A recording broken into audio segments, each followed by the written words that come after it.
So I'm just trying to teach the apprentice good practice. I've shown you this before, yeah? This is to keep all the trades happy, because the next man's job will be a lot easier. Even the electrician, you cut out their boxes. Door liners, yeah? You use your finger as a guide with a scraper, and you always scrape the excess finish off. Yeah, it just makes the job look a hell of a lot cleaner. Yeah, and it's all the way around.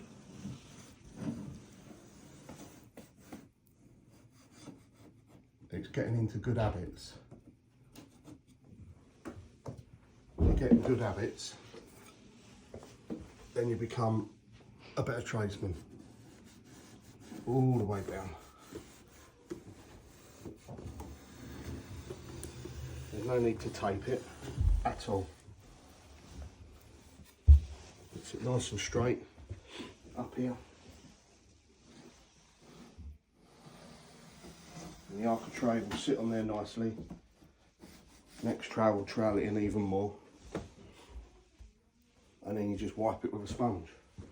Get yourself a sponge, clean bucket of water. Yeah. And you just keep your work, you try and work as clean as you possibly can.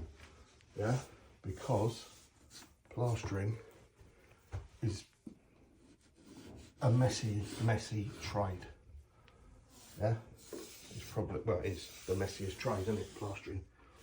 So if you can be clean as you go, you'll become a better plasterer, 100%.